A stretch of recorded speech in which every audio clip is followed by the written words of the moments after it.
Radhe Radhe, Dandavat Pranam. Welcome to Shri Radha Vinodi Hari Mandir, Gopinath Bhavan, Shri Vrindavan Dham. Jai Ho! Shri Gurudev ki jai, Shri Prabhupada ki jai, Shri Padu Gauri Guru Varga ki jai, Patik Pavan Shri Nityananda Prabhu ki jai. Prem Purushottam Shachinandan Gaur Hari ki jai, Radha Vino Bihari Ju ki jai, Radha Ravana Ju ki jai, Giriraj Maharaj ki jai, Harinam Sankirtan ki jai, Hare Krishna Mahamantra ki jai, Gaur Bhakta Vrinda ki jai, Shri Gaur Premanande Hari Hari Bol. Dandavat Pranam, Radhe Radhe. Dandavat Pranam. So we will begin today, as we do every day, with Mangalacharan.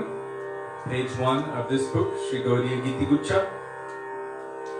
Vandeham Shri Guru Shri Yuttapata Kamalam Vandeham.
Shri Srimad Bhaktivedanta Narayan Namine Shri Krishna Leela Katane Sudaksham Adarya Madhurya Gunashtra Yuktam Varambarinyam Purusham Mahantam Narayanam Pangshirashan Namami Tridandinam Bhakta Shiromanim Cha Shri Krishna Pada Jagataika Hridni Chaitanya Leelamrita Sarasaram Narayanam Tvam Satatam Prapadye Namahum Vishnupadaya Krishna Presthaya Bhutale Srimate Bhaktivedanta Swami Niti Namine Namaste Saraswati Devi Gauravani Pracharine Nirvishesha Shunyavadi Paschatya Deshakarine Namahum Vishnupadaya Gaurapresthaya Bhutale Shri Srimad Bhakti Pradya Keshamoyati Namine Patimadhya Charitraya Swashritanam Chaparine Jivanadukhe Sadartaya Shri Rama Premadayine Namahum Vishnupadaya Krishna Presthaya Bhutale Srimate Bhakti Siddhanta Saraswati Iti Namine Shri Varshabharati Devi दयिताय कृपाभये Krishna सम्बन्ध विज्ञान नयिने प्रभवे नमः माधुर्योज्ज्वल प्रेमाद्य श्रीरूपानुग भक्तिदा श्रीगौरकरुणाशक्ति विग्रहाय नमोऽस्तुते नमस्ते गौरवाणि श्रीमूर्तये दिनकारिणे रूपानुगनिरुद्धाप सिद्धान्तध्वन्तहारिणे नमो गौरकिशोराय साक्षाद्वैराग्यमूर्तये विप्रलम्भारसम्बोधे पदम्बुजायते नमः नमो भक्तिविनोदाय सच्चिदानन्दनामिने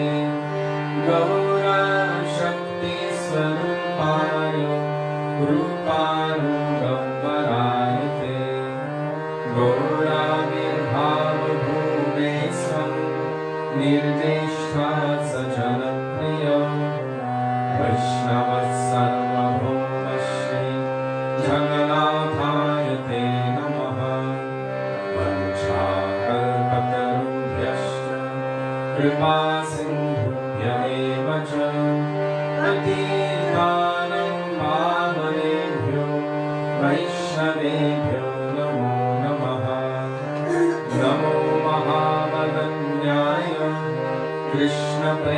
कृष्णप्रेमप्रदायते कृष्णाय कृष्णचैतन्य नाम्ने गौरद्विषे नमः हे कृष्ण करुणा सिन्धो दीनबन्धो जगत्पते गोपेश गोपिकान्त राधाकान्त नमोऽस्तुते तप्तकञ्चन गौराङ्गी राधे वृन्दावनेश्वरी वृषभानुसुते देवी प्रणमामि हरिप्रिये जयतां सुरतोपङ्गो मम मन्दं मतिर्वती मत्सर्वस्वपदम्बोज राधामदनमोहनो दिव्यवृन्दारण्यकल्पद्रुमद श्रीमद्रत्नागारसिंहासनस्थो श्री श्रीराधा श्रीलगोविन्ददेव प्रेष्ठानिधिः सेव्यमानो स्मरामि श्रीमन्त्रसरसारम्भे वंशिवत्ततस्थितः कर्षण्डे गोपीनाथ श्रीयेस्तु नः वृन्दाये तुलसीदेव्यै प्रियायै केशवस्य च कृष्णभक्तिप्रदे देवी सत्यवत्यै नमो नमः पञ्चतत्त्वात्मकं कृष्णं भक्तरूपस्वरूपकं भक्तावतारं भक्ताख्यं नमामि भक्तशक्तिकम् जय श्री कृष्ण चैतन्य प्रभु नित्यानंद श्री अद्वैत गदाधर श्रीवासदि गौर भक्तवृन्द क्षेत्रोदर्पणमार्जनं भवमहादावाग्निर्वापनम् श्रेयकैरवचन्द्रिकावितरणं विद्यावधूजीवनम् आनन्दं मुदिवर्धनं प्रतिपदं पूर्णामृतास्वादनं सर्वात्मा स्नपनं परं विजयते श्रीकृष्ण संकीर्तनम् हरेर्नाम हरेर्नाम हरेर्नामेव केवलम् हरो नस्त्येव नस्त्येव नस्त्येव गतिरन्यथा हरे Krishna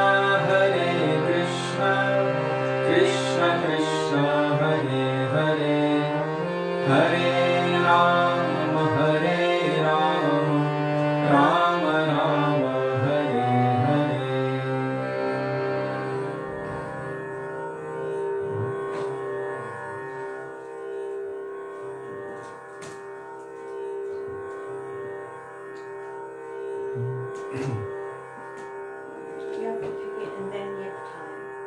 Okay. Pick it and then give time.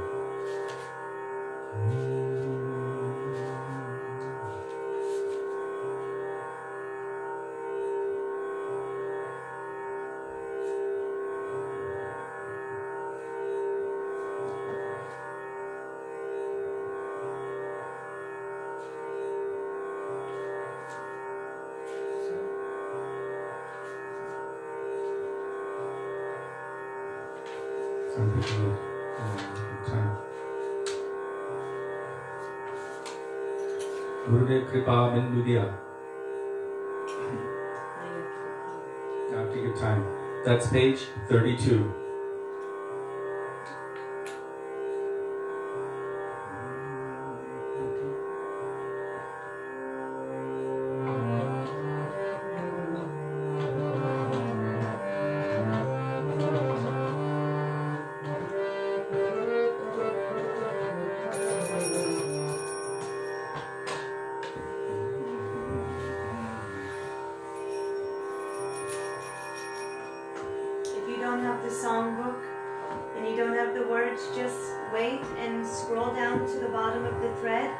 And you'll find the Jiva Bhavana Prabhu posts the bhajans and kirtans so that we can all join together.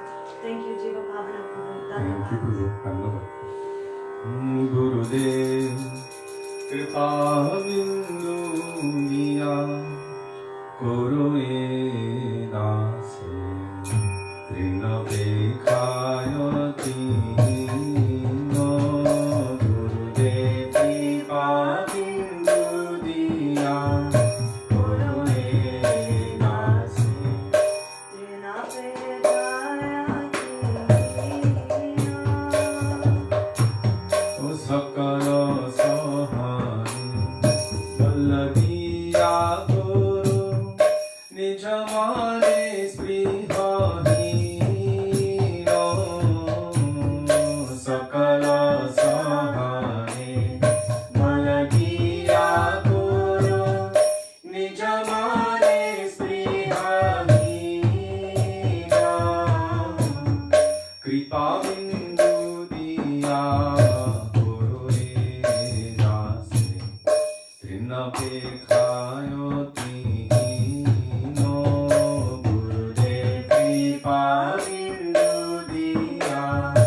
अन्यथा विचारे किछु नाहि पाए तुम्हारो करुणा सारो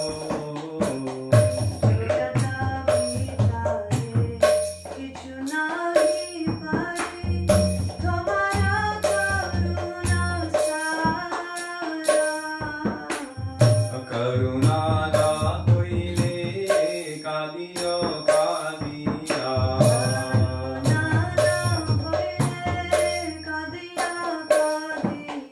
करुणा ना होइले कादियो कादिया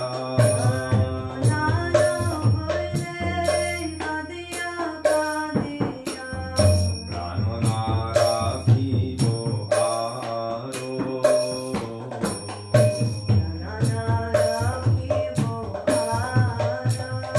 गुरुदेव कृपा बिंदु दिया गुरुए रासे बिना पेखायो दीनो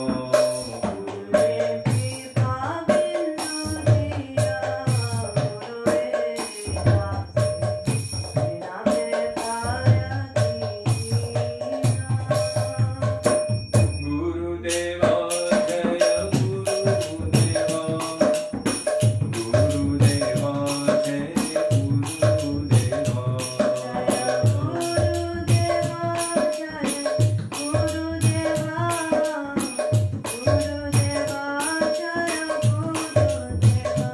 जय प्रभुपादो जय प्रभुपादो प्रभुपादो जय प्रभुपादो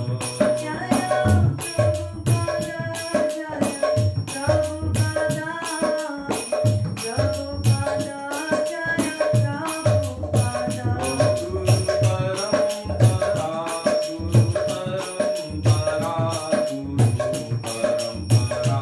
गुरु परंपरा गुरु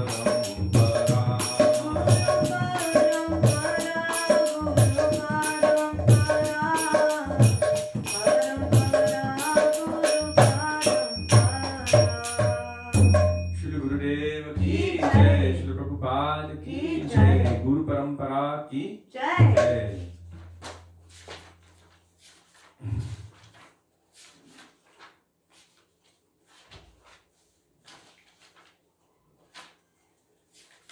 Thakur Vaisnava Gana.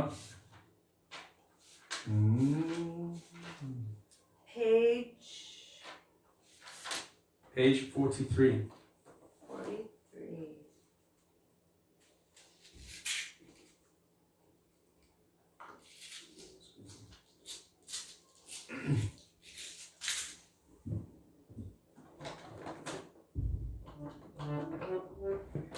You have a request for a Gurudeva. Okay. Thakur Vaisnava Gana Hori Nivedana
Nityananda Prabhu, Akrodha Paramananda Nityananda Rai.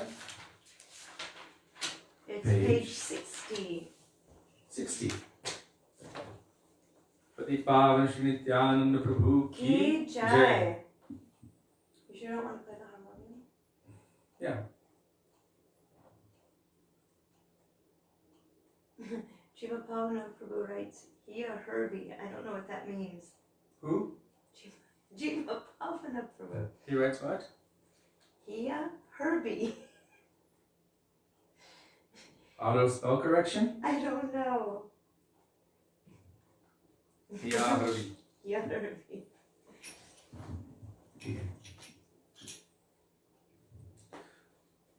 Ah, it's a devotee, and he's saying hello to them. Okay. Hiya, not Hiya. I did the Indian. Dware Dware Gia? Hiya. Hiya. Hiya. There we go. Hiya. Yes. I'm his cousin. It's his cousin. In this bhajan that we're going to sing, it says Dware Dware Gia. But it's Jiva Pavana Prabhu's cousin. Okay. Nice that you're joining us. Welcome. Jaya Shri Krishna Chaitanya. Is still up? I don't know. Jaya Shri Krishna Chaitanya. Prabhu Nityananda. Shri Advaita Gadadhar Srivasadi. Gaura Bhakta Vrinda. Shri Krishna Chaitanya Prabhu Nityananda Shri Gadadhar Srivasadi Gaura Bhakta Vrinda. Oh Shri Krishna Chaitanya Prabhu Nityananda Shri Advaita Gadadhar Srivasadi Gaura Bhakta Vrinda. Shri Krishna Chaitanya Prabhu Nityananda Shri Advaita Gadadhar Srivasadi Gaura Bhakta Vrinda. Akrodha Paramananda Nityananda Rayo Abhimano Shunyo Nitai Nagare Dera Akrodha Paramananda Nityananda Abhimano Shunyo Nitai Nagare Dera Adhama Patito Jive Dware Dware Giya Hari Namo Mahamantro Decheno Vilaya Adhama Patito Jive Dware Dware Giya Hari Namo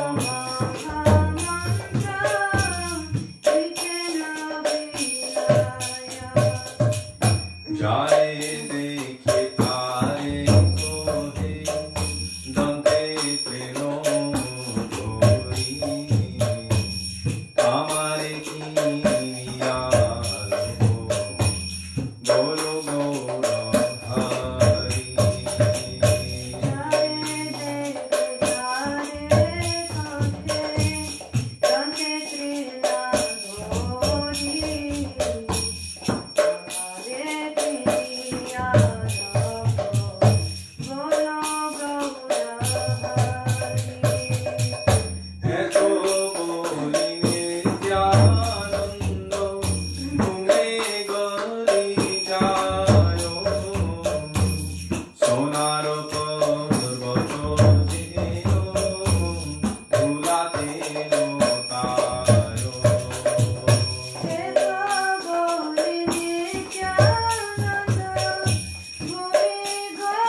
Vande Vishwambhara Padakamal. Vande Vishwambhara Padakamalam. And it starts on page 339. 339. Radha Mohan.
Radha Mohan Kalita Vinodham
Sorry, dear devotees, I'm used to singing with a harmonium. I don't know how to sing without that support.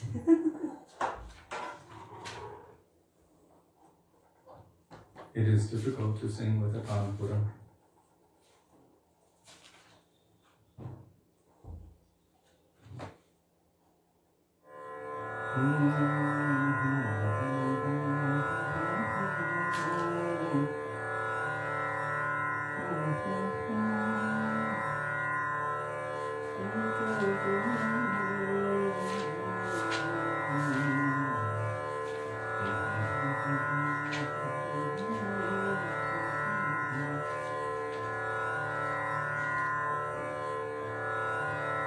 Jai Jai Sundar Nanda Kumar, page 344.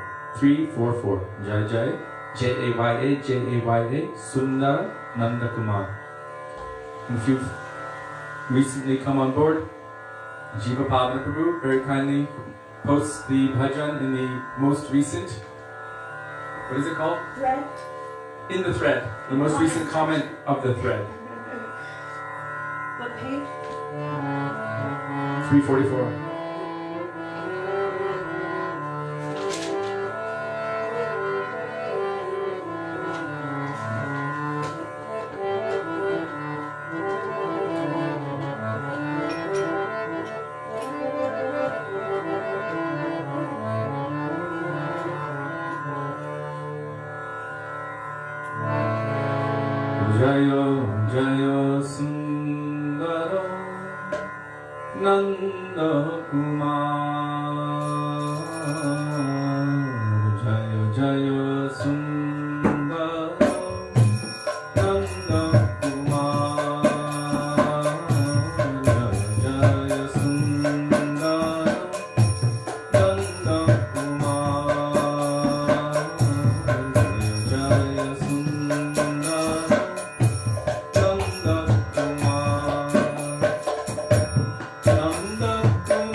Dham Chidanandamrita Dham Paratattva Akshara Akara.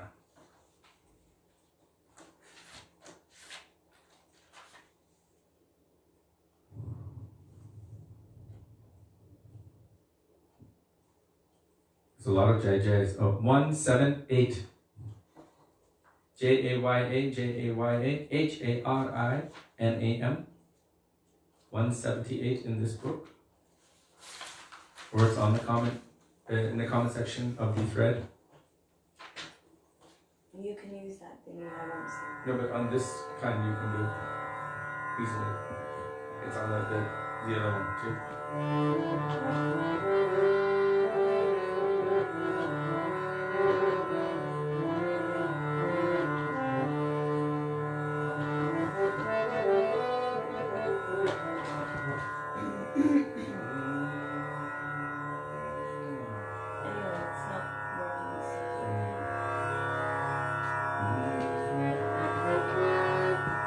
Jayo Jayo Hari Nam Chidananda Amrita Dham Jayo Jayo Hari Nam Chidananda Amrita Dham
That's what I was going to do. Okay. 123, Radha Krishna Pranamur, Jugala Kishori.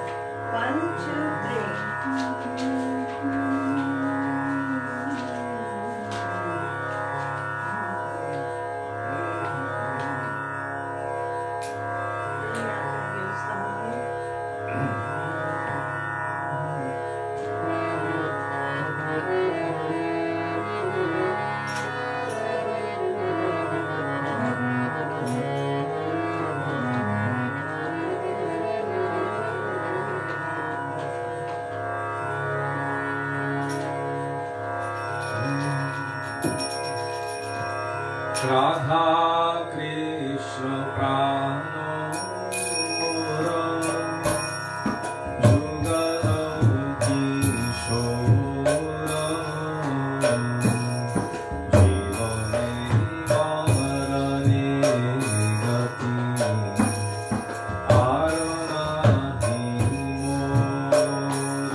Radhe Radhe Govinda Govinda Radhe Radhe Radhe Govinda Govinda Radhe Radhe Radhe Govinda Govinda Radhe Radhe Radhe Govinda Govinda Radhe Radhe Radhe Govinda Govinda Radhe Radhe Radhe Govinda Govinda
Premanande.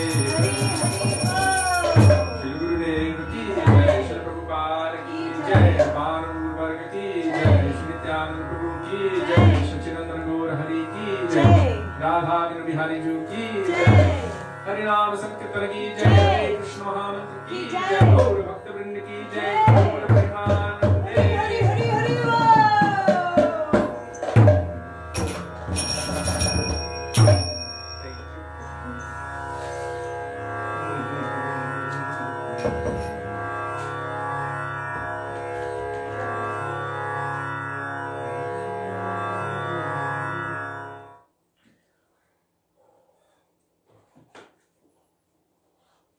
I'm a stickler when it comes to that last, Gaur Premanande, Hari Hari, boom. If that one's missed, it's like you went to kick the last goal and you missed the ball. It is a real letdown. Yeah. I get it. And there's a lot of people from England watching, so I think they get that.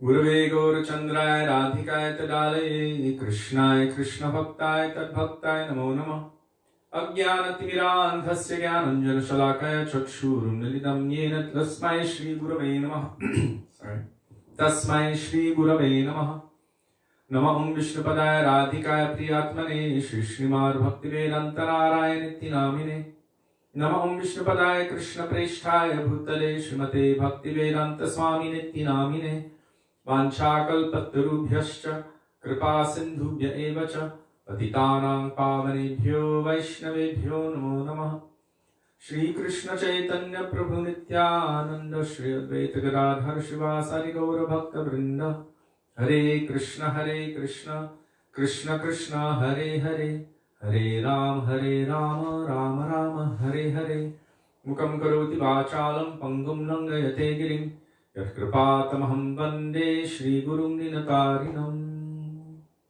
First of all, I offer my Dandavat Pranam thousands of times in the dust of the lotus feet of our beloved Gurudev, Nitya Lila Pravishta Vishnupad, Astottara Shri Srimad Srila Bhaktivedanta Narayan Goswami Maharaja, and the same thousands of Dandavat Pranam in the dust of the lotus feet of Nitya Lila Pravishta Vishnupad, Astottara Shri Srimad Srila Bhaktivedanta Swami Srila Prabhupada, and to all of our Rupanuga Gaudiya Guru Varga. And also I offer my Dandavat Pranam to all Vaishnavas past, present and future, including all of you who are present with us today. My Dandavat Pranam. Dandavat Pranam. Radhe Radhe. Radhe Radhe.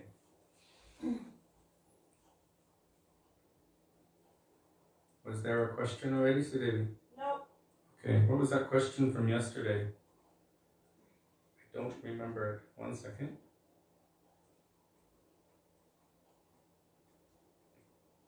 I felt it was important, and I don't know if I can even answer it properly, but I can share what I've heard from our Guru Varga, which is the only thing I can really do when it comes to any of these, especially the questions about false ego and how to control and everything like that. I can only remember their instructions because this is something which is the last thing to leave. This ahankar. It's the first covering, which means it's the last one to go. So from that, from the false identity comes all other anarthas, everything. From that, Svarup Brahm, illusion about my real nature. And so it is said that that is the last thing to go. Very final thing. Okay, I can see there's comments on the yesterday's. I have to see what color kurta I was wearing. I believe it was magenta. Okay, 1 second. Okay. Brahma had a little help from Krishna, but how can we avoid pride on our own? So, pride is usually a function of the mind. Pride is ego for ourselves. And Raghunath Das Goswami has some choice words for that. Pride also has another term in Sanskrit, which is pratishtha. And pratishtha means foundation. So if we think that I am my own foundation, that on my own I have strength, that I can do so many things, I can capture the infinite by my power, then this is the opposite of the humility, the opposite extreme of the humility that is required to attract that supreme transcendental mercy to descend into our hearts. So Raghunath Das Goswami, he starts in the very first verse of Manashiksha. Guru Goshthe Goshtale Susujane Bhusuragane Swamantre Shri Namni Vrajanavayu Dvandva Sharane Sada Dambam Hitva Guru Ritima Purvama Titaram Aesvantar Bhratas Chatubir Abhiyache Dritapada. So in there he's telling all of the positive things to do. And there it says Sada Dambam Hitva. Give up this false pride. This pride that I am the doer. In fact, the term in Sanskrit, ahankara, is a conjugation of two words, which means aham, I am, and kara, the doer. I am the doer. So if we have this kind of ego or this kind of pride that I am the doer, we don't understand that actually we are either being played by the external material energy of Krishna or the internal spiritual energy of Krishna, and we think I am the doer, then we will have this ego, this pride. And it doesn't mean that we shouldn't also at the same time accept responsibility for our nonsense activities. Yes, I have done these things. But this idea that whatever energy I have, and it's interesting because today we are going to speak about Krishna's transcendental energies in going beyond Vaikuntha. But whatever power I have, is it mine? Krishna says even the demigod's power is not theirs. It is all ultimately coming from him. Krishna says in Bhagavad Gita, I am the ability in man. That also means woman. Means I am ability itself, potency, Shakti, power. Without Shakti, we would not be able to do anything. The fact that we even have an individual self-concept, this is also by the potency of the Lord, the power to think, the power for the body to work, the power to get up and move. Anything, we should understand that actually it is not mine. This is Krishna's energy. Even the Tatashta Shakti, Krishner Tatashta Shakti Bheda Bhed Prakash, Jivarasvipahoy Krishner Nityadas, that's the first half. The Jiva soul is the eternal servant of Krishna. It is the Tatashta Shakti or marginal energy of Krishna, and it is at the same time different and not different from him.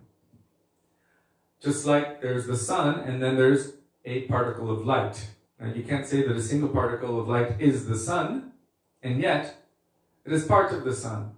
So Shastra tells us, our Guru Varga have told us that all jivas are like this infinitesimal particle of the Supreme Sun, or Krishna. So, to think that on my own I can do anything, this is ahankar. So how to get over this false pride? Raghunath Das Goswami recommends, first he's trying to, and I'm going to link pride to the mind, because it is a function of the mind and a function of ego.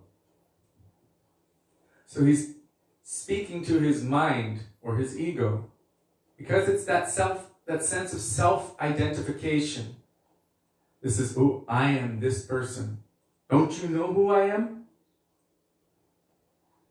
One time there was one devotee who accidentally rode one of the parikrama buses off the road, and some devotees were hurt, the driver was hurt, and he was just playing around trying to get past them. So I approached him and I said, Prabhu, you might want to apologize to this group of devotees. You know, they got hurt and the bus went off the road. In India, when you go off one of those roads, there's a big dip on the side. So the bus went off the side of the road. It didn't flip over.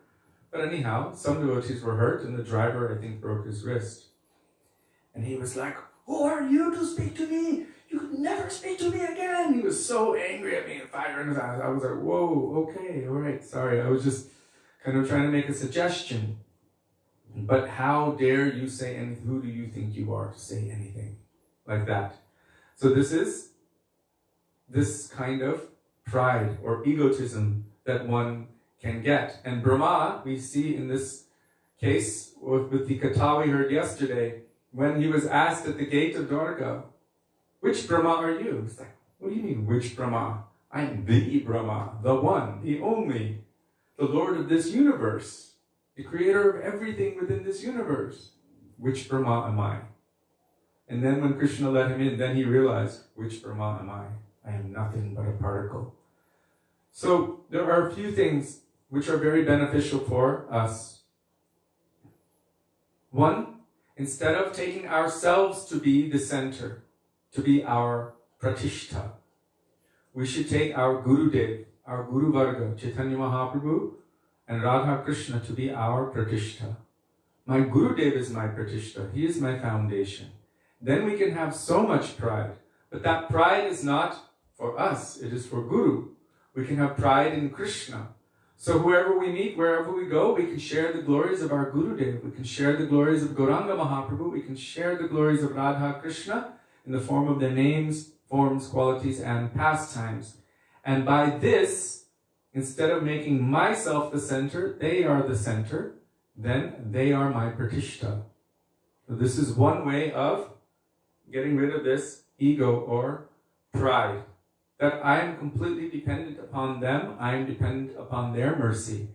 And then we can take this mood that Bhaktivedanta Thakur speaks about in this bhajan, Sarvasva tomar chanani sampiya pure chitomar ghare, tumi to Thakur tomar kukur boliya jana humore. He's saying that everything that I have, everything that I think is mine, it is yours. Sarvasva tomar charane sampiya, and I am offering everything at your lotus feet. Whatever I thought was mine. Mind you, we think so many things belong to us in this world.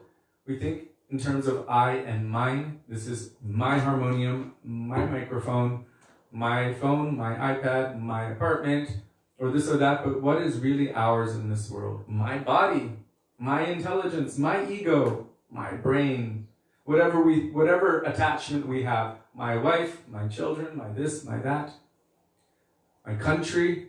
So this place is the place where this mood comes up naturally. Aham mameti, that I and mine. That actually, if we turn it the other way and understand that I am a jiva soul, really, I'm an eternal servant of Krishna. Therefore, this body, which is also the energy of Krishna, should be utilized in the service of Krishna. Then this egotism of being the doer or being the controller will be reduced. And also by being under the guidance of any great and powerful Vaisnava. As Srila Bhaktivedanta Goswami Maharaj, he explained that how does one develop humility? By being in the association of someone who is truly great, then you will naturally feel yourself small. If they are really, truly great, then we can't hold, you hold a candle up to the sun. Doesn't really do much. So when we're actually in the vicinity of such a personality like our Srila Gurudev, like our Guru Varga, then we will feel very, very small. Imagine sitting in front of Srila Bhaktisiddhanta Saraswati Thakur Prabhupada. It'll just be like this. Close the mouth, open the ears, and listen very carefully. Because they are so great. He is so great. And what is our position? So we will feel ourselves small in their association. Also, according to your question,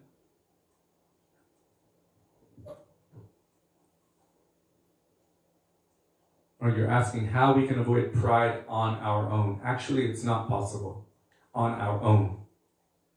Even Bhaktivedanta Thakur is saying, Ekaki amar nahi pai bal harinama sankirtane. On my own, I have no strength.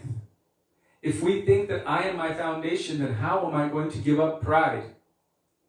There's no meaning to giving up pride if I think I am my own foundation. So on my own, I have no strength. Jogyata vichare kichu nahi pai. On my own, I have no good intelligence, not even a little bit. Tomara Karuna Sar. Your mercy is everything. So this is the most important step in spiritual life. Ado Guru Parashray. To take shelter of the pure devotee of Sri Guru. And take a humble, submissive role. Tad vidhi pranipatena pariprashnena sevaya. How do you take a humble role? Because we have not been able to remove ourselves from this material world, from the blazing well. For there's a well that is on fire, Gurudev said. This well is on fire. And we're trapped inside this well. What is that fire? Birth, disease, old age, death, and adhyatmic, adibhotik, adidaitic miseries. Miseries caused by our own mind and body, miseries caused by other living entities, and miseries caused by acts of nature or the demigods. And different kinds of sufferings. This is the blazing forest fire of material existence. But in this case, Gurudev was saying, it is a well, and that well is on fire. So then, what power do we have? Until now, this has been, how many lifetimes have we had? 1 million? 2 million? 10? 20? 30 billion? 100 trillion? Anadi, since time without beginning. It is said that we have been bound since time without beginning. Anadi. And what is the word? Nitya Badha, eternally bound until now. Nitya Badha. This Nitya Badha Jivas, that is us in this material world. Which means that until now, on our own, we have been unable to extract ourselves from this material world. Maya Mugda Jivanahi Svata Krishna Gyan. The conditioned soul, by his own effort, cannot extract himself from the material energy. Therefore, we're dependent upon something which is beyond our own capacity. And that is the mercy of the Lord. When we begin to cry out, who am I? Why am I here? Why am I suffering? Please, Lord, help me. I'm burning in this material world. Then the Supreme Lord's mercy will condense and take a form and stand in front of us in the form of Krishna, Kripa Shri Murti, Shri Guru. The form of the mercy of Krishna, that is Shri Guru, or Sadhu Guru, Shiksha Guru, Vaisnava, will stand in front of us, and then they will guide us away from those things which we have been doing forever toward something else. Whatever we have not done previously, now we should do. I think this is one of the aphorisms in Vedanta Sutra. I can't remember that verse. Srila Prabhupada was speaking about that. Whatever we have not done previously, chewing the chewed. I remember reading some quote they attribute to Einstein. I don't know if it's true or not, but I read it on Facebook, so it must be real. It says, the definition of insanity is to do the exact same thing over and over again and expect different results, or a different result. If we want a different result, then we might have to make some adjustment. So what does Guru and Vaishnava do for us? They help us to make adjustment. They refine and define so that we can progress. And Srila Bhakti Rakshak Srila Maharaja, he said, progress means selection and elimination, and there is no end to progress. That means finer and finer adjustment. But on my own, I should not think that on my own I can give up pride. On my own that I can even develop faith. Or on my own that I can develop humility. The giving up of pride, this is anartha. What is unfavorable for bhakti. How do I give up pride? Only when I fill this, my heart, my life, with bhakti. How do I fill my life with bhakti? By the power of bhakti, prema bhakti jaha hoite. Prema bhakti jaha hoite comes first in the form of shraddha. Prem's first particle is known as shraddha, or faith. And that is a function of the association of the pure devotees of the Lord. By their mercy, one develops shraddha, faith, and the desire to serve Krishna begins to awaken. And by that, avidya vinashaya jate, all ignorance, all false ideas are destroyed. Avidya vinasha jate. It is destroyed. So this false pride cannot be removed on our own. Even if we come close to devotees, but then become independent again, we cannot get rid of this thing. It is the thing that binds us in this world. It is the last thing to go and the first thing to come. The last thing. After everything else is gone, still there's something left. And that's my identity. My mundane identity. That thing has to go as well. And then I will realize my transcendental, eternal identity as a pure spirit soul, part and parcel of Krishna, but more deep than that. Who am I in relationship with Krishna, and what is the nature of my service to Krishna eternally? That is the real essence of the soul. So one cannot give up this pride on their own without help. Help must come one way or another. But in order to control the mind and control the ego and to dampen these things, then Raghunath Das Goswami, he's praying to his mind. Oh, my dear brother mind, in a very sweet way. He's saying, I'm begging you, holding on to your 2 feet and begging you, my dear brother mind, to please help me out. Because you're so powerful and I'm so weak. So what should you do? Guru, serve Sri Guru, take shelter of Sri Guru. Goshte, Goshtale Su, Sujane, Bhusuragane, means give honor to all of those transcendental and divine personalities, to the Brajavasis, to the Brahmins, to the cows, to senior Vaishnavas. Guru Goshte, Goshtale Su, Sujane, Bhusuragane, Svamantre, Shri Nami, your Diksha mantras, Harinam Prabhu, your Harinam Japa.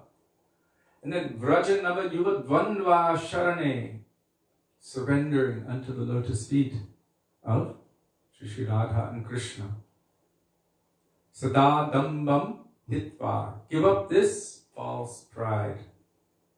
It's called dambam for a reason. Kururtim apurvam atitaram. And awaken incessant rati for Radha and Krishna. So Raghunath Das Goswami is praying like this, deeply from within his heart. And again, he's looking at this pratishtha, pride. What is it? It's always seeking the approval of others.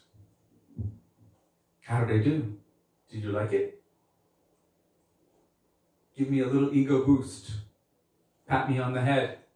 Give me a little money. You see what I've done? It's so good, isn't it? We always are seeking and searching for this. But what does Raghunath Das Goswami say? Pratishtasha svapacharamini me hridinatet. What is this pratishta? Svapacharamini. He compares it to a very, very, okay, he says, very low, dog-eating, outcast, prostitute. Why? Because in India, dog-eater is considered the lowest thing. And outcast means someone who is without varnashram, and prostitute. What is a prostitute doing? Looking and seeing, which man will give me money? Which one will give me money? What will I do to please them so that they will give me money? So this pratishtha is like this. Raghunath Das Goswami uses very heavy words. But this pratishtha is like this. I'm looking around. Who will feed my ego? Searching and searching and seeking. Okay, remove these ones who don't approve of me and bring these ones close in who will feed my ego. Surround myself by only those who are my sycophants. Then I don't ever have to hear any criticism of myself. Then everyone can glorify me. This is pratishtha, seeking.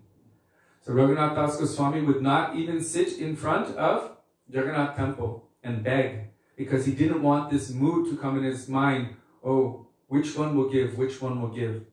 Instead, he went and he took that Mahaprasad remnant that was thrown out because it had started to go rotten. The rice started rotting on the outside. Even the cows would not eat it. Instead of begging and saying, who's going to give me next? Who's going to give something next? He went to take this. He would wash it off really well, then he would dry it in the sun, and then he would take a little bit of that as his sustenance. And Chaitanya Mahaprabhu was so greedy to take that because he truly appreciated the sincerity and the intense endeavor, the vairagya of Raghunath Das Goswami.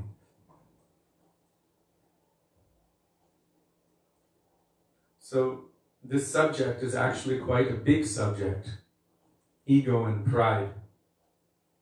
But we must have help from Krishna. Here it says Brahma had a little help from Krishna. We also must have help from Krishna. And how does Krishna normally manifest in our lives? First and foremost in the form of Guru Krishna. Guru Krishna. And by Guru Krishna's mercy, then the tendency or the desire to serve Krishna is awakened. By their mercy, this pride is cut.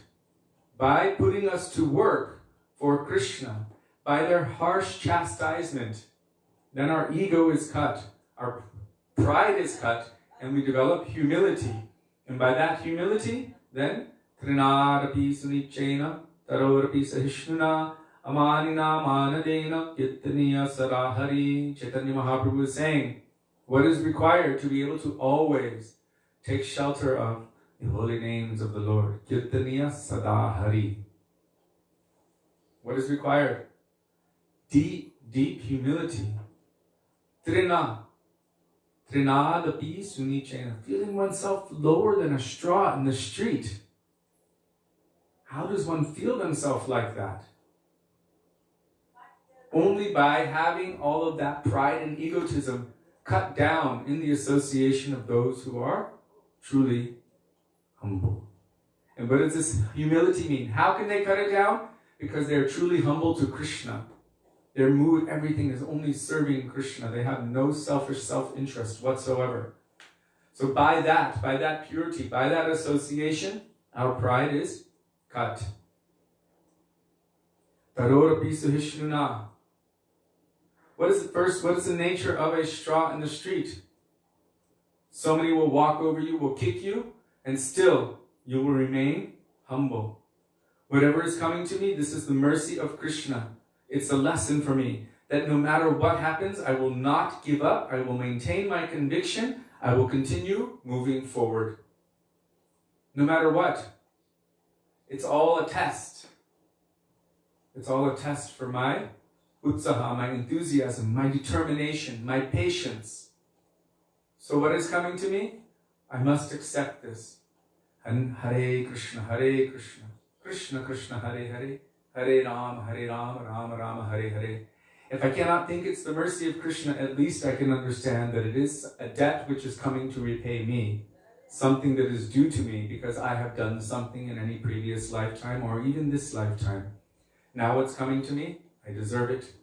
Hare Krishna. In all situations. Accepting. This is the meaning of straw in the street. Trinadapi sunichena. Then tarorapi suhishnuna. Being more tolerant than a tree. What is a tree's nature? During the hot summer, it's giving shade. Even though it is burning, it's still giving shelter. If you throw a stone or a stick at it, it will give you its sweet fruits. If you chop its limbs, still it's not screaming out loud. Everything about it, our Gurudev said, our acharyas have said, is for the service of others. This is the nature of a tree. For the service of others, it has no selfishness, at least in this example that they give. And if you see the section in Srimad Bhagavatam on the 24 gurus, what is the moral of each of them? I found this quite interesting. I was looking in my notes from Gurudev's classes in New Braj. And the moral of each of them was that they had nothing for themselves and everything about them was for others. For others. So this is considered a very high quality. So, tarorapi suhishnana. More tolerant than a tree. Right? Even like Nityananda Prabhu. Jagai Maharaj, they threw that clay pot at his head and he was bleeding and still He was praying for their benefit and praying for their welfare. These days, sometimes we have this idea, this person, he did a bad thing. He was an aparadi, so he should just go and rot in hell forever. This is not the mood of a Vaishnava. They don't want to see anyone suffer.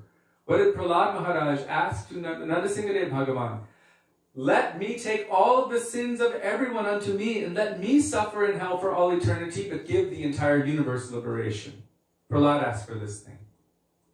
A Vaishnava cannot tolerate seeing the suffering of others. Their hearts bleed upon seeing the suffering of others. Jiva duke sadaktaya shrinama premadaine. They cannot tolerate it. They're made of the condensed form of Krishna's compassion. Therefore, they are walking forms of God's mercy in this world. How could they ever wish that anyone would suffer in hell for all eternity? This is impossible for them. We might wish that, but that what you would understand is not mercy or compassion, but it's coming out of some other place, a dark place within us. Oh, they have done this, they have done that, they should suffer. This is not the nature of any Vaishnava. So we can pray for those, especially those who have really, really done terrible things. My God, they're going to march straight toward hell. Pray for these personalities.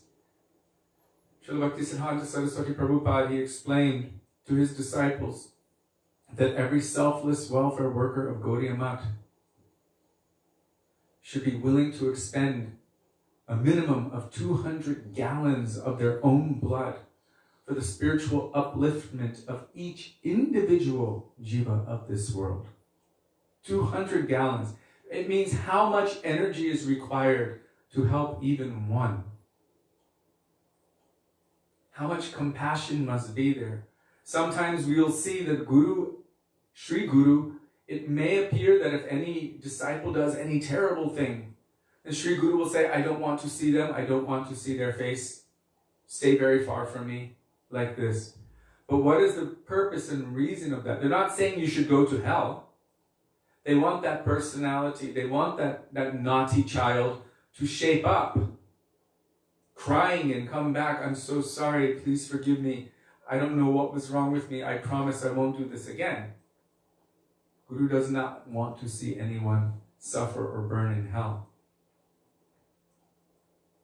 So trinarapi sunichena tarorapi sahishnana, more tolerant than a tree, but ready to give mercy always. Nityananda Prabhu did that. He showed. Jagai and Marai, they attacked him physically. He was bleeding. Mahaprabhu came, hearing about this with anger. And he started screaming, roaring for his chakra. Chakra! Chakra! It's not different from Narasimhadev Bhagavan. The form of Narasimhadev is like a manifestation of the chakra of the Lord. Not different. And that is for destroying those with demonic tendencies. And Nityananda Prabhu stopped him. And he said, in this age, everyone has demonic propensities within them. What are you going to do? Kill everyone? Maybe in other ages, yes, you could kill the demons and protect the devotees, but are you going to kill everyone? He said, that's not why you've come. Your glories will truly be known if you can save these two. Kill the demonic aspect, but awaken the devotee within them. Then your glories will truly be known.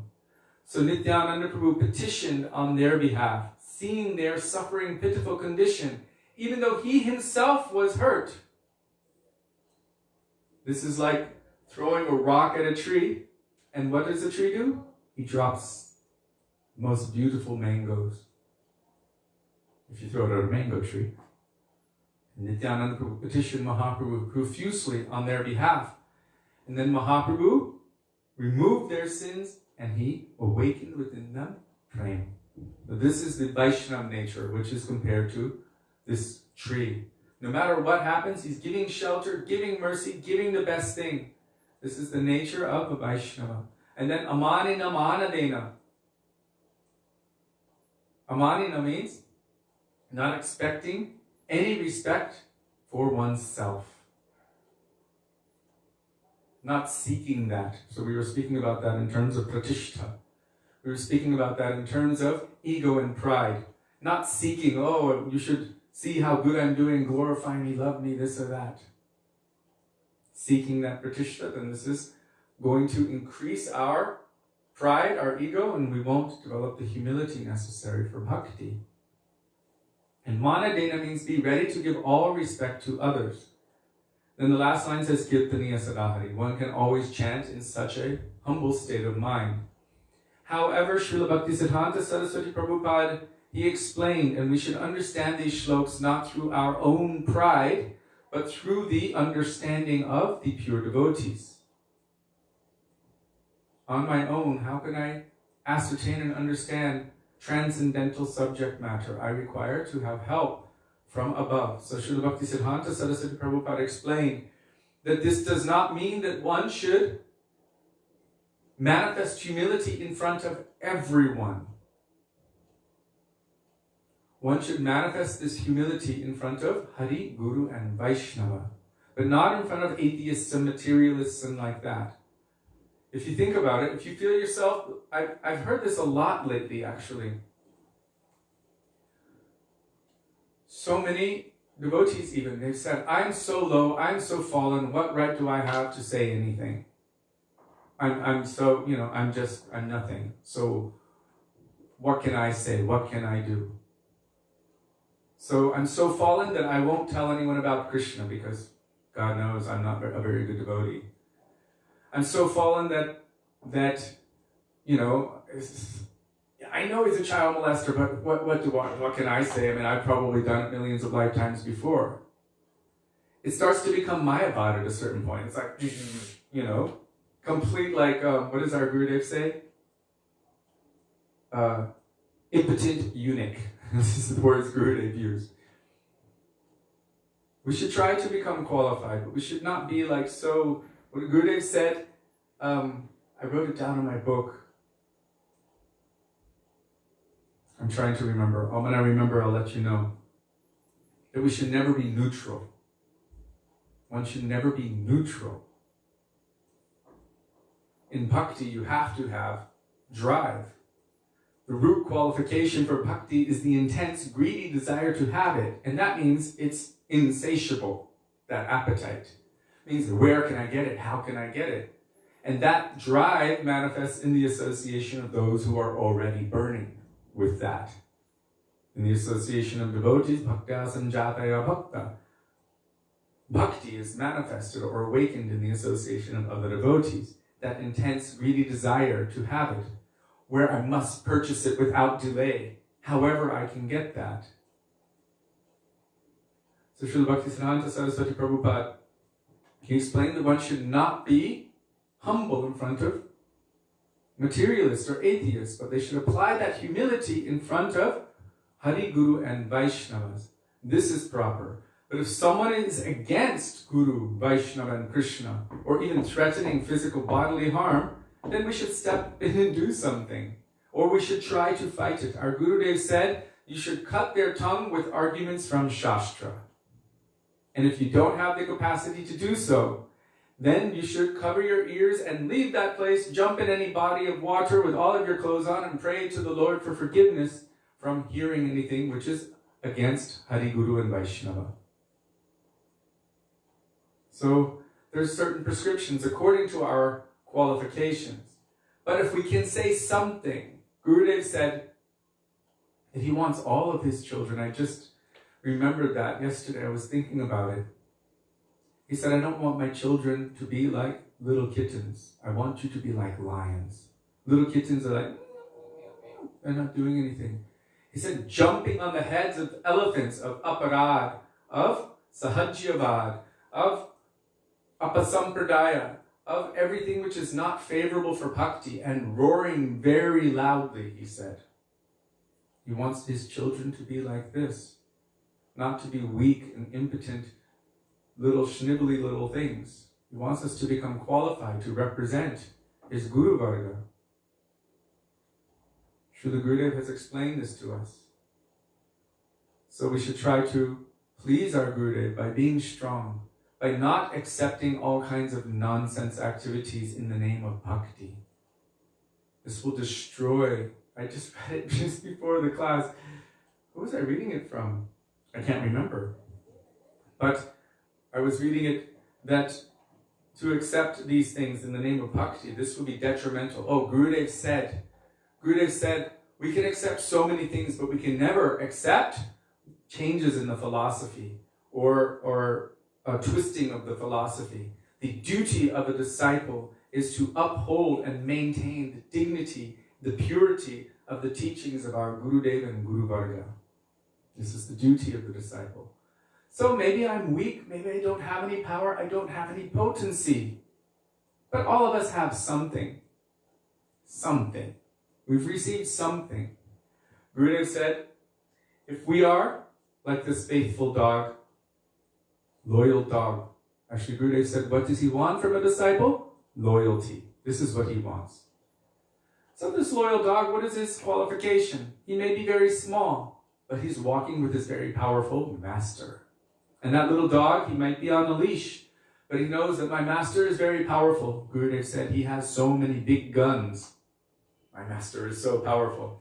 So that dog is so prideful in his master. He has so much pride in his master. Even if he is unqualified, but still he's loyal and he has pride in his master. My master is so powerful. Even if any other really big dog comes nearby in the vicinity, that little dog, knowing that my master is so powerful, will begin barking loudly at the big dog. Even though he's little. And on his own, he would be finished. But because he's with his master, maybe so unqualified, so little, so dog-like, but still loyal to his master. Then he can bark loudly. So we all have some capacity to represent our Gurudev, to represent our Guru Varga, to represent the teachings of Mahaprabhu and Krishna. We have some capacity. Not that we should sit back in silent complicity as someone is making aparad to Krishna and to Guru and Vaishnavas and Mahaprabhu. Then this places us also in a very unfortunate predicament.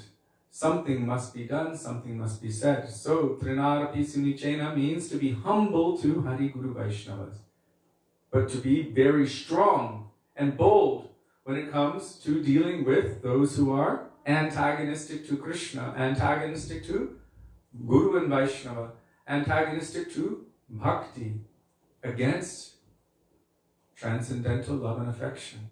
Means Mayavadis, Aparadhis, Sahajyas, Apasampradaya, those things which are against the process of bhakti, then we should be bold and defeat it, Srila Gurudev said. If anyone tries to go against or change the teachings of your Gurudev, you should strongly defeat it. And that if we cannot do that, then we should aspire for and pray, when will that day come? Gurudev, please give me the power to be able to represent you nicely. This is also loyalty. How do we know? We've seen it in every single member of our Guru Varga. You see how Srila Bhaktisiddhanta Saraswati Prabhupada represented his Gurudev and Guru Varga. You see how Bhaktivedanta Thakur represented, how he strongly established the teachings of Mahaprabhu and removed, uprooted all things which were unfavorable, reinstigated the flow of bhakti, bhakti bhagirati, the flow of bhakti. How our Srila Prabhupada was smashing all misconceptions heavily and establishing Krishna as the supreme in the center. How our Gurudev was doing that. How Param Gurudev Bhakti Pragyan Keshav Goswami Maharaj was doing that. How all of our Guru Varga are doing it. How Srila Gaur Govinda Maharaj was doing it. We've seen it. We've heard it. Bhakti Pramod Puri Goswami Maharaj. So many amazing stalwart Vaishnavas. And what are they doing? They're separating the rice from the chaff.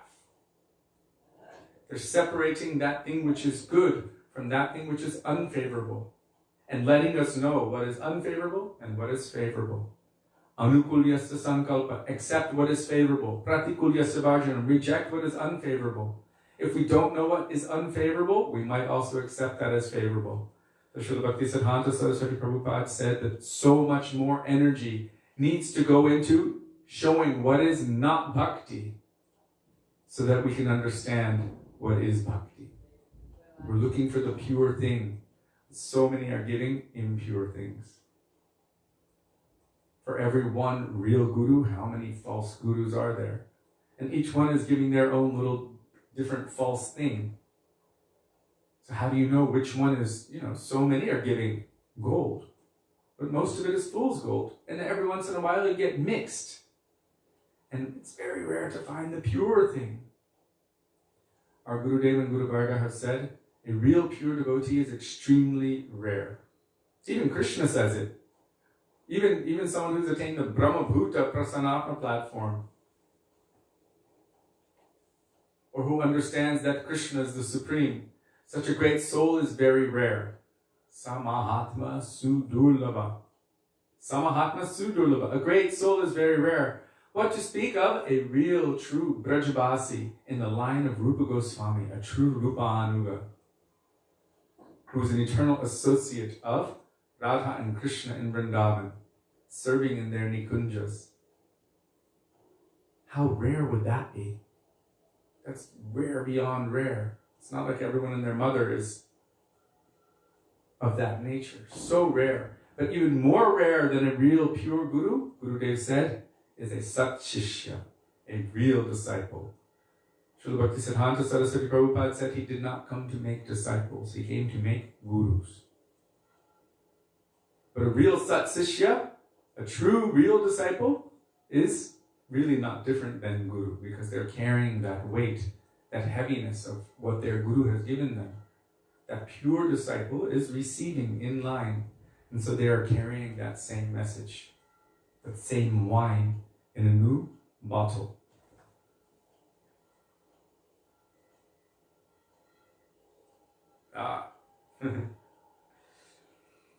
Vallabhadra said, pride of being the servant of Srimati Radhika, as I have heard. One time Srila Gurudev asked devotees, can you speak on this? The devotee was like, no. Gurudev said, what did I just say? He said, I don't know. Can you tell me anything? He was like, no, nothing. And the devotee was really kind of shy. And Gurudev said, you don't know anything after everything I've been giving? And he was a little bit disappointed. And he said, do you want to go to Vaikuntha? And the devotee said, no. He said, do you want to go to Ayodhya? The devotee said, no. Do you want to go to Dwarka, Mathura? The devotee said, no. He said, where do you want to go? He said, I want to be a Palyadasi, maidservant of Srimati Radhika in Vrindavan. And Gurudev said, you know everything. Why are you saying you don't know anything? So when I saw that message from Balabhadra, this is the important thing. One time, we heard a rumor that Srila Gurudev had said, if I ever ask you a question and you don't know the answer, if you simply say, I don't know anything, all I know is that I want to be the Palyadasi of Srimati Radhika, he said, then the answer is always correct. So we were in Barshana, and that time who was sitting next to me? I can't remember his name at the moment. Bhakti Sar Maharaj at the time.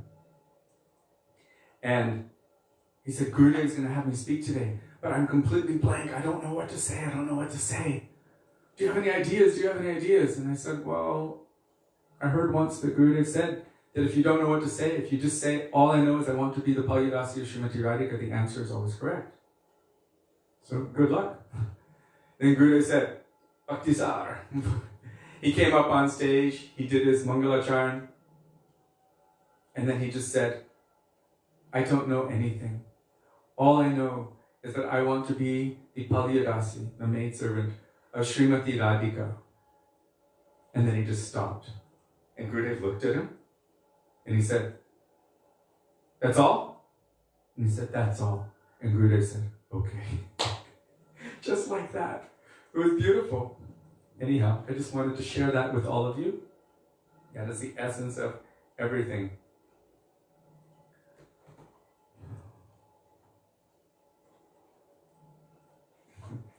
Nimai Chaitanya. We just finished the pastimes of Daksha. Lord Shiva, the greatest Vaishnava, is so merciful. He destroyed Daksha's pride.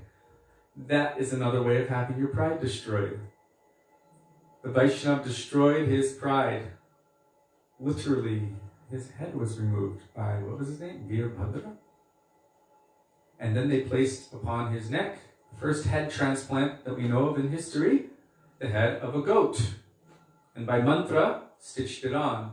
So he was no longer the beautiful, handsome Daksha Prajapati that he would be able to recognize in his own reflection, but he had the head of a goat. And then he began to offer many prayers to Lord Shiva. So this is an extreme case of pride being removed, but still, this is the mercy of the Vaishnavas. Even in that case, we don't always understand how the pride will be removed. Srila Govinda Maharaj had many different ways of removing pride. Sometimes he would expose someone's private nonsense in public. And he would start really heavily, like bringing that out. And that person would be completely shocked. But as he was exposing that, it was vaporizing, because now you know, everyone knows your deep, dark, dirty secret. Now you can't have your own pride and your own private nonsense anymore. Everyone knows, and they're looking at you like, and then you kind of have to just keep your head lowered. I'm a nonsense. Your pride can be removed. So the pure devotees are expert at removing those anarthas. But they don't just remove anarthas. They remove the anarthas, they make that heart space clean and beautiful and fresh. It's like going into a ripped apart, burnt out, dirty, terrible place, removing all of the garbage, and then they put a beautiful garden in there and they make it a qualified, sweet, fragrant place for Radha and Krishna to come and perform their pastimes. Sri Guru is not just smashing, Guru is also giving Harikatha. By the effect of the Harikatha, as a subsequent or natural side effect, all of that pride and the lust and everything which is keeping us bound in this material world is removed. The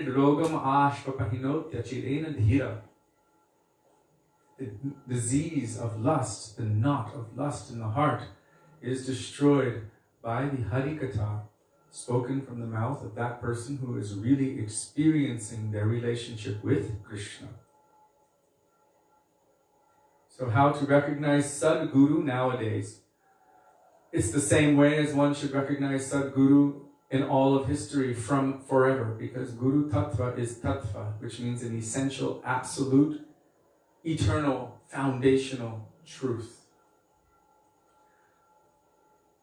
Sometimes people say, you should go over there, you should do this, he's really nice, I like him. And generally any disciple would have faith in their guru like this because they themselves will surrender at their feet. So one thing that I practice, so that I cannot in the future be accused of being a hypocrite or cheater, is that if I myself would not submit myself at someone's feet and accept them as my guru, then I myself wouldn't just tell someone, any new person, recommend them, oh, you should go there. Because if I would not do that, it means I don't have faith that is Sri Guru. So I wouldn't just recommend, I would give it a process. And that is the process given in Shastra. What is that process? The process is to pray, to cry, to chant. Srila Govinda Maharaj said, it is our weeping, our crying, taking shelter of Harinam Prabhu and crying to Krishna for his mercy. I am burning in this frying pan of the material world. He said, if you're really burning, you won't be satisfied by any other thing. You need water to put out this fire. Give me water, give me water. You will be crying and begging and searching for this when you realize that I am burning. So he said, weeping and crying and praying from the core of our heart, that is our currency. And if we're sincere and we're crying to Krishna, please send me your own man. I have been cheated again and again and again. What is the words he would? disappointed, disappointed, disappointed again and again and again in this material world. Now I've come to the end. I'm tired of being disappointed. Please, Krishna, send me your own person, your own man. He said, our function is to cry and pray from the core of our heart. And the rest is the business of Krishna, to send us his own transcendental associate, to manifest before us in the form of Guru and Vaisnava. And this process is an eternal process. Samsara davan alalidha loka pranaya karunya ghana ghanatvam praptasya kalyana gunanna vasya vande guru shri charanaravindam. That this material world is like a blazing forest fire. Srila Prabhupada said, there is no amount of water that we can throw on this forest fire that can extinguish it. How can this forest fire be extinguished? Only by any rain cloud, which is full of rain and showers its rain on this forest fire. So that rain cloud is compared to Sri Guru. Where does it come from? The ocean of Krishna's mercy. That rain cloud can come by Krishna's mercy. So when one is crying to Krishna, please give me your mercy. Please, see, when we're crying like that, Krishna will see. It is like shooting a flare. Srila Gurudeva Maharaj said, what is Mahamantra for us?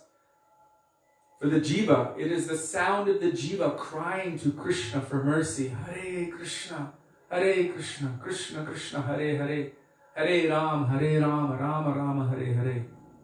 This is how to call Sri Guru into our life. And then he said, how will you know? He said that personality will manifest before you spontaneously and miraculously. And you will know by the deep connection in your heart that Krishna has heard my prayer. Gurudev said that Krishna will stand before you in the form of Sri Guru. That is how. Any other process, even someone saying, oh, you can go there, do this, do that, who knows if it's real or not. Srila Bhaktisiddhanta Saraswati Prabhupada, even after being told by Bhaktivedanta Thakur to take shelter of Srila Gaurkishora Babaji Maharaj, finally when Srila Gaurkishora Babaji Maharaj was ready to accept him, he said, everything that you think you know, take it and throw it in the ocean. All of the knowledge you've acquired, throw it away and come back. And he said, I had to pray to Krishna. Either this person is a great cheater, or he will be the best teacher, the most real thing. And he prayed to Krishna for confirmation, for help. And by Krishna's mercy, he was able to take shelter of Srila Gaurkishora Babaji Maharaj, the real deal. So this is how to recognize Sadguru nowadays, yesterday, thousands of years ago, millions of years ago, since time without beginning. To pray from the core of one's heart to Krishna for mercy. Please send me your own man, your own person, your own associate to help me to learn how to love you and serve you. This is how to recognize. I promised that I would read a little bit of this, going Beyond Vaikuntha today. So please forgive me, it's only going to be a few minutes, but we will speak about that. So before entering into this beautiful heart's manifestation, this is the Bhav Anubad, or the manifestation of Gurudev's Bhavs when he has studied Sri Brihad Bhagavatamrita of Sanatan Goswami. So I'm praying in the dust of their lotus feet. First in the words of Raghunath Das Goswami, Rabairaga Juga Bhakti Rasam Prayatne Apayanan Mamanu Bhipshamandam Kripam Gudirya Paraduk Duki Sanatanasvam Prabhum Ashrayami, begging in the dust of their lotus feet that may even a particle of their moods which are present within these pages manifest within our hearts. So now we've come to Chapter 7, Bhagavan's Inconceivable Potency.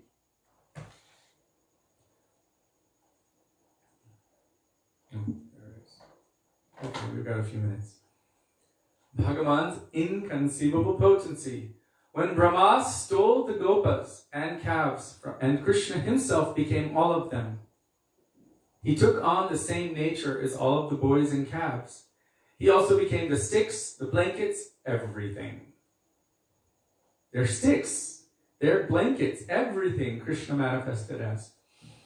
All were Krishna himself, and none were different from him. Brahma personally experienced this. Durvatarkya hi sa shaktir adbhuta parameshwari kintvasyaikanta bhakteshu gudham kinchin natishtati. Brihad Bhagavatamrita 2.4.165. Although Bhagavan's potency is wonderful and inconceivable, it is not a secret to his exclusive devotees. So it's interesting that it is told that it's not a secret to his exclusive devotees, and yet we know that the Brajavasis never think that Krishna is God, and they will never believe for a moment that Krishna is born in Mathura. They only accept that he's the son of Yashoda. Gurudev said, you cannot call yourself a Brajavasi and think that he's born in Mathura. Krishna was not born in Mathura, actually. He manifested in the jail cell of King Kamsa in front of Vasudeva and Devaki. And at that time, he appeared as a beautiful 16-year-old youth, forearm with a helmet, long Vaijanti Mala garland to his knees, conch shell disc club lotus flower, yellow cloth. And Vasudeva and Devaki offered so many prayers to him. But at the same time in Vrindavan, he was born to Mother Yashoda as the twin of Yogamaya. The baby girl was the twin of Krishna. So the original Krishna was born from the womb of Yashoda. This is confirmed in Srimad Bhagavatam. Our Srila Prabhupada has written this in his purports, and also based on the shloka of Srimad Bhagavatam, on the authority of Hari Vangsha, and quoting Vishwanath Chakravarti Thakur. This is before the section of Brahma Vimohan Lila, which is where Prabhupada ended. We don't normally hear about that or see that because most people don't read the 10th canto where Prabhupada did it. They read a Krishna book there. But in that section where Prabhupada's purports are there, it is there. And our Gurudev, Srila Vishwanath Chakravarti Thakur, and all of our Guru Varga have established this point. But the devotees do not keep the same feelings for all of those murtis. If they do, then their sentiment will not be perfected. So you cannot keep the same feelings for Nrsimha, Rama, Vaman, Narayan, Dwarkadish, and Braj Krishna. If you keep the same feeling for all of them, you won't be able to progress. So Raghunath Das Goswami also tells us how to become exclusive and one-pointed to one Ishtadev. Then we will be able to progress.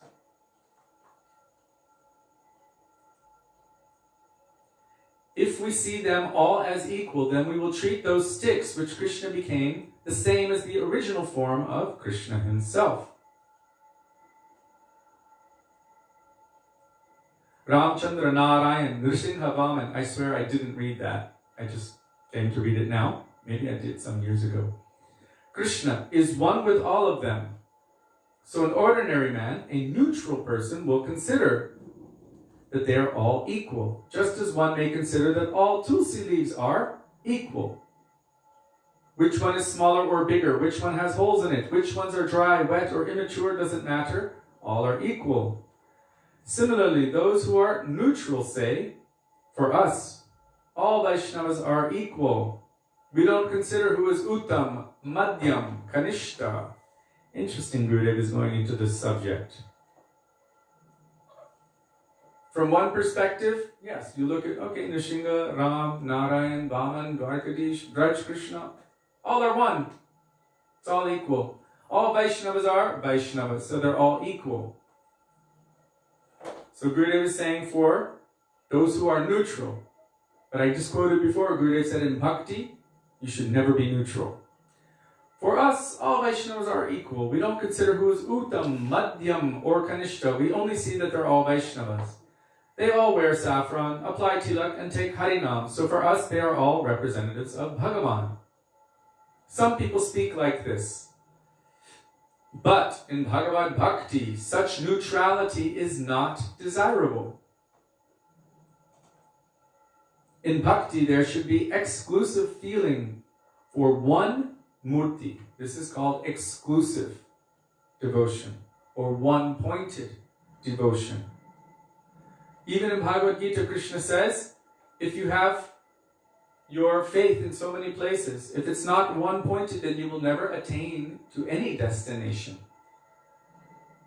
One should be fixed, one-pointed, then they can attain their goal. This is what Arjuna was instructed when he was being taught by Dronacharya how to shoot his arrow. Not just him, all of them. Dronacharya was asking him, what do you see? Well, I see the bird in the tree. Do you see anything else? Well, yeah, I see the leaves. What else do you see? Oh, I see the sky, the clouds. I see you. I see everyone else here. Dronacharya said, don't shoot, stand to the side. Each person he asked, and they explained everything they were seeing. Then when Arjuna came, he said, what do you see? The eye of the bird. What exactly do you see? Only the pupil of the eye of the bird. Do you see anything else? No, you may shoot. This is called one-pointed. But if you're seeing everything, then you cannot attain to the destination if you are focusing on everything. So, Rupanuga Bhakti gives us exclusivity toward one particular Ishtadev. Yes, in one sense, they're all one, they're all the same, but we need to have spiritual refinement. In Bhakti, there should be exclusive feeling for one Murti, one form of the Lord. Krishna, Ram, Nrsimha, Narayan, they are all one, but for a devotee, one favorite deity or Ishtadev must come. Then there can be perfection in bhajan. Otherwise, the vision that all are equal and that all are one from the viewpoint of tattva is correct, but from the viewpoint of worship, upasana, there are some shortcomings in it. And definitely from the perspective of rasa, there is drastic difference. For instance, Krishna steals from houses and tells lies. Yashoda asks, hey, have you been stealing from others' houses? Krishna replies, when could I have done it? Early in the morning you sent me to the forest to take the cows grazing. All day they are grazing, and then I bring them back in the early evening. Then I come to you. Tell me, when could I have stolen anything? And he had done it too. This is mugdhata. This is a positive quality of Bhagavan, which is accepted by devotees. But monists, nirvisheshavadis, consider this to be a fault. They think that Krishna's mugdhata is a product of illusion. That even the form of Krishna in this world is a product of Maya. So, therefore, we call them Mayavad, because this is that conception. And that conception, Krishna says, they are fools, avajananti mamudha, because they don't understand my supreme nature, my supreme dominion over everything, that I am in control of everything, that I am not subject to my Maya. I am not subject to my Mahamaya. But they consider it a fault in Krishna. They consider this to be a defect and will not understand it. This is a quality of Bhagavan's variegatedness, but a neutral person will not be able to understand it. So again and again, Gurudev is speaking about the difference between being neutral or being exclusive, one-pointed on the path of bhakti. In order to move toward our goal, we cannot be neutral. It means we cannot consider everything all the same. We must understand transcendental variegatedness, select one Ishtadev. How do we know who to select? It is actually our own intrinsic nature. It is inherent within us. Sri Guru will recognize it and then will direct us according to our own particular Ishtadev, which is known as our sadhya, our goal, with a particular sadhana, which is the practice aimed at achieving a particular goal. That is the definition of sadhana. Kriti sadhya bhavet sadhya bhavasa sarana vida nityasiddhasya bhavasya prakatyam hridi sadhyata. The practice which aims at attaining our particular goal. First goal is bhav bhakti, that is sadhana bhakti.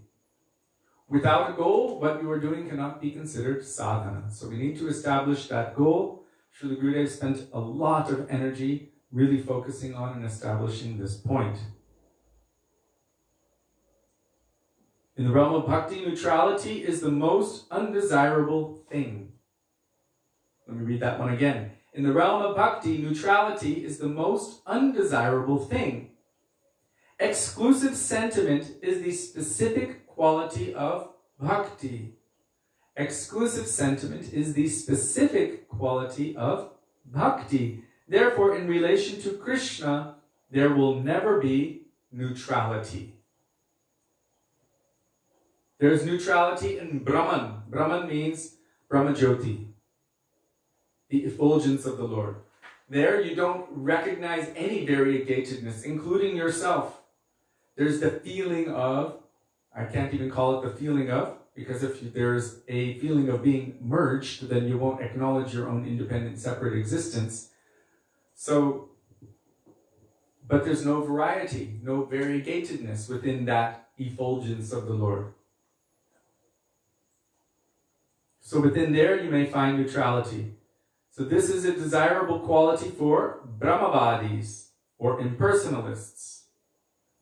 If someone says that complete neutrality is a quality of Krishna, then he is certainly a neutral person. If someone says that neutrality, complete neutrality is a quality of Krishna, then he is certainly a neutral person. In the war between the Pandavas and the Kauravas, by cleverness and cheating, Krishna took the side of the Pandavas, his devotees. One can also say that the sun is neutral. When you are in front of it, it gives you light and heat, but when you remain inside the house, you don't get its rays. Then where is the sun's neutrality? The Lord is just like this. So he says in Bhagavad Gita, I am equal to everyone.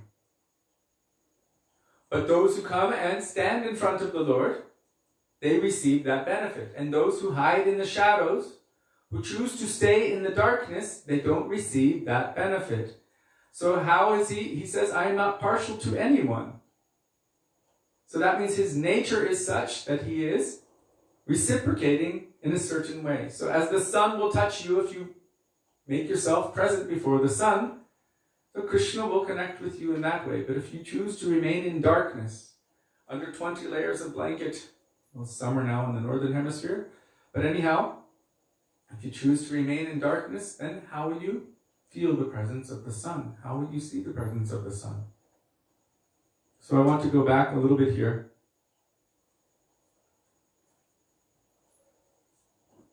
Is it late? Oh, just 7:32. I have to end with Krishna here. Once Gurudev, we were in New Braj, and Gurudev spoke on so many tattvas for the whole week. Maybe it was the 24 Gurus. And then he came to the end and he said, if we don't speak about Krishna and the pastimes of Krishna, then everything was for nothing. So he always would end with speaking something about the sweet pastimes of Krishna, and he would say, Madhurena samarpayet, all is well that ends sweetly. So, Krishna is just seated quietly, just like the master of a house is seated. For everything he has appointed a department head and has told everyone, all of you do your own work.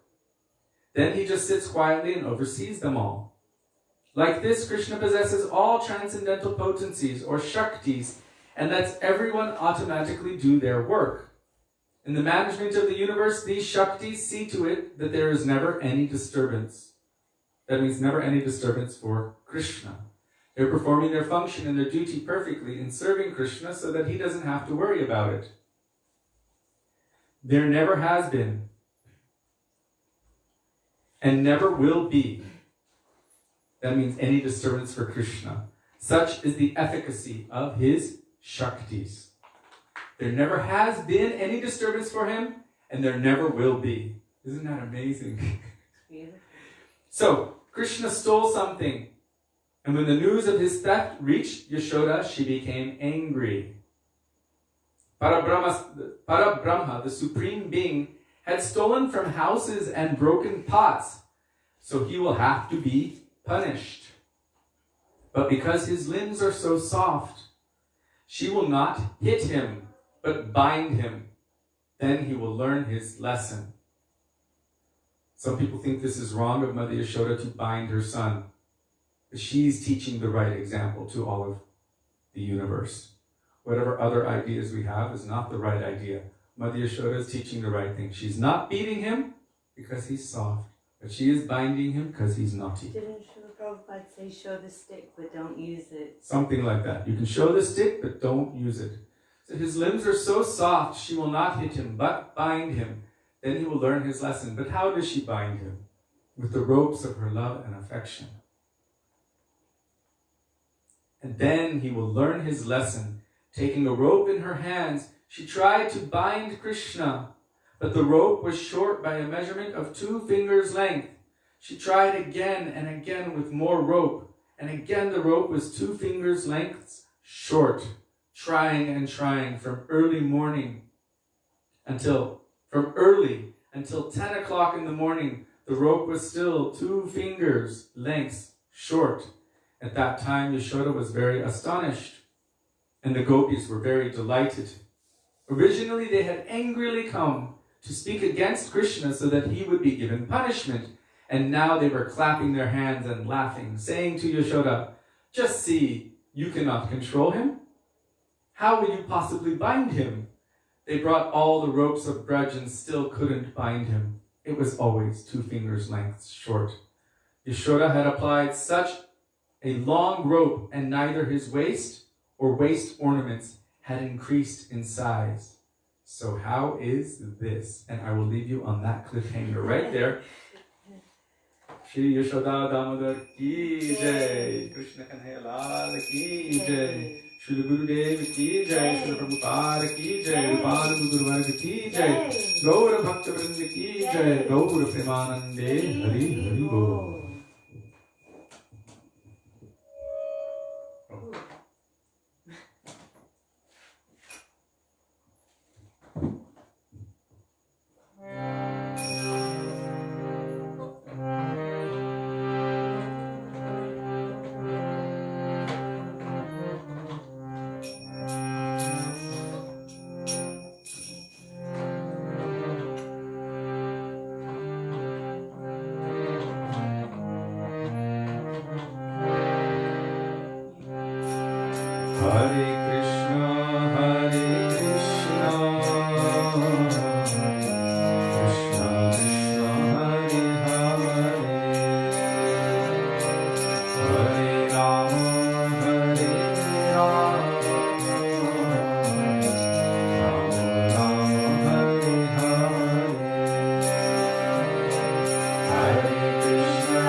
शशिनंदन गौर हरि की जय, राधा बिहारी की जय, राधा रमण की जय, गिरिराज महाराज की जय, हरे कृष्ण महामंत्र की जय, हरिनाम संकीर्तन की जय, गौर भक्तवृंद की जय, निताय गौर प्रेमानंदे Hari Hari.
Thank you all very much for being with us today, for your questions, and for giving me and Sudevi the opportunity to remember and share the beautiful teachings of our Gurudev and our Guru Varga, and for engaging us in our Guru Seva. We look forward to being with all of you tomorrow. Dandava Pranam, Hare Krishna. Dandava Radhe, Pranam. Radhe. Radhe Radhe. Dandava Pranam. Hare Krishna.